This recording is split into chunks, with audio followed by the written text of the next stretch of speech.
আমি কালামে পাক থেকে তেলাওয়াত করেছি। আল্লাহ পাক রব্বুল আলামিন বলেছেন, ওয়া মা খালাকতুল জিন্না ওয়াল ইনসা ইল্লা লিয়াবুদুন।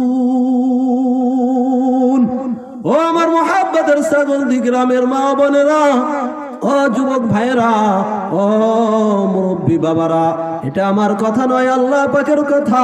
আল্লাহ পাক বললেন, আমি মানুষ এবং জিন জাতিদেরকে সৃষ্টি করেছি একমাত্র আমার ইবাদত করার জন্য। আল্লাহ পাক আমাদেরকে কিসের জন্য সৃষ্টি করেছেন বলেন? তিনার ইবাদত। আল্লাহ পাকের ইবাদতের মধ্যে সবচেয়ে গুরুত্বপূর্ণ ইবাদত হচ্ছে নামাজ।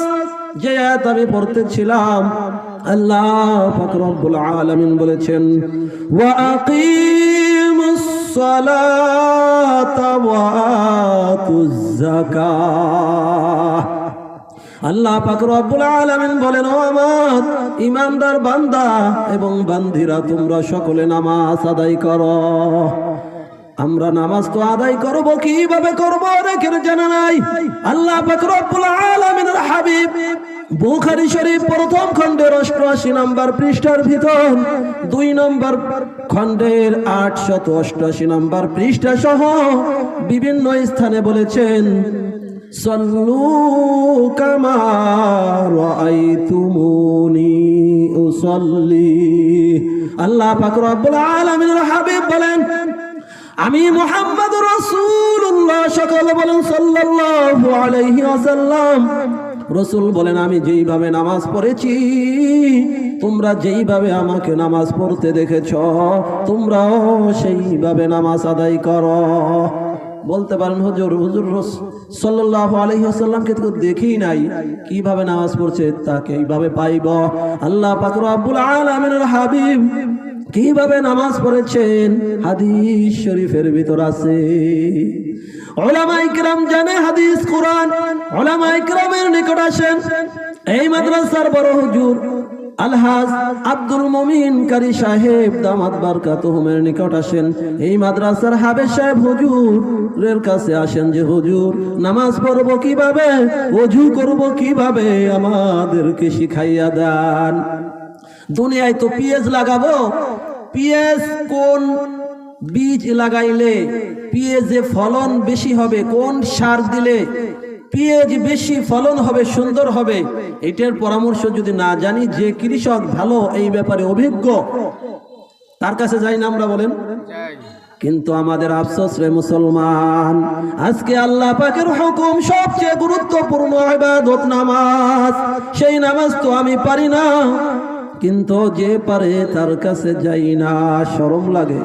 ওরে এই দুনিয়ার শরম লজ্জার খাতিরে তুমি আজকে আল্লাহ পাকের হুকুমকে সুন্দর করলা না।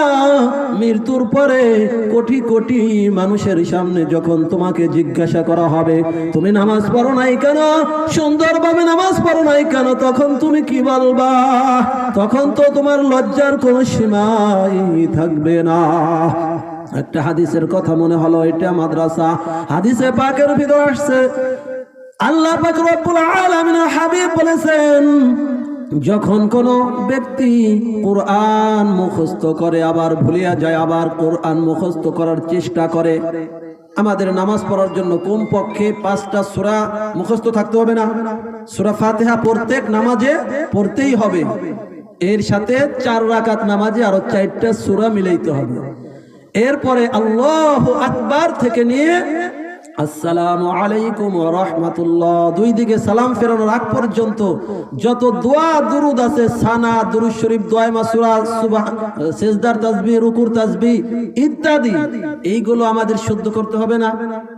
নামাজ ভঙ্গের কারণ কয়টি বলেন? 19টি। তার ভিতর সর্বপ্রথম নামাজ ভঙ্গের কারণ কি আপনারাই বলেন তো? এই তো আমরা তো জানি নামাজই অশুদ্ধ, পড়ার ধারা নামাজ কি হয়ে যায়? নষ্ট হয়ে যায়। গভীর রাত্রে আমরা সুন্দর গরম ল্যাপের ভিতর থেকে উঠিয়া, ওরে শীত পানি দিয়া ওযু করিয়া, বাতাসের ভিতর কুয়াশার ভিতর দিয়া মসজিদে গিয়ে নামাজ পড়লাম, কিন্তু আমার নামাজ কবুল হইল না। এই নামাজের বাহিরে এবং ভিতরে 13 ফরজ, নামাজের বাহিরে 7 ফরজ, নামাজের ভিতরে 6 ফরজ। নামাজের বাহিরে 7 ফরজের একটা হচ্ছে যে শরীর পাক। এই শরীর পাক, শরীরকে পাক করতে হবে নাজাসাতে হাকিকি, নাজাসাতে হুকমি। তার ভিতর আমরা সব সময় আমাদের জরুরত পায়খানা পেশাব করি, কিন্তু পায়খানা পেশাব করে যদি আমরা সুন্দরভাবে পবিত্র না হই, তাহলে কি আমাদের শরীর নাপাক হয়ে গেল না? আমার কথাগুলো বুঝেন, আমলের কথা আল্লাহ পাক তৌফিক দান করছে, বলতেছি আমল করার চেষ্টা করবেন। আমার শরীর যদি নাপাক হয়ে যায়, তাহলে নামাজ পড়লে নামাজ কবুল হয়? বলেন, নামাজ তো কবুল হইল না। এরপরে আমরা ইস্তেঞ্জা করার সময় একটা আমল করব, যে আমলটা প্রত্যেকটি নবীদের সুন্নত। আমরা পেশাব করি, 1 নাম্বার করি, 1 নাম্বার করার পরে ঢিলে করি। ঢিলে করার পর অনেক সময় কিন্তু পানি পরিষ্কার হয় না সুন্দরভাবে। এই ঢিলা করার পরে পানি ব্যবহার করা, এটা নবীদের সুন্নত। এটা আমল করবেন, ইনশাআল্লাহ পারবেন। এইভাবে ইস্তেঞ্জা করার সময় আমরা যখন ইস্তেঞ্জা করব, পর্দার সাথে, অর্থাৎ আমাদের কোন আল্লাহ পাকের হুকুম ফরজ, আল্লাহ পাকের হুকুম ফরজ নাভির উপর থেকে গিরার নিচ পর্যন্ত ঢেকে রাখা। এই সময় যেন ফরজ তরক না হয়, এটা খেয়াল রাখবো ইনশাআল্লাহ। দেখেন আমরা আল্লাহ পাকের বান্দা, এই ছাগল দিয়ে কত মানুষ দেখেছি আমি আপনাদের ওই পাশে, এই মাদ্রাসার বড় হুজুরদের বাড়ির মসজিদে আল্লাহ পাকের তৌফিকে ছাত্র বয়সে নামাজ পড়াইছি, কত মানুষ দেখেছে এইভাবে আল্লাহ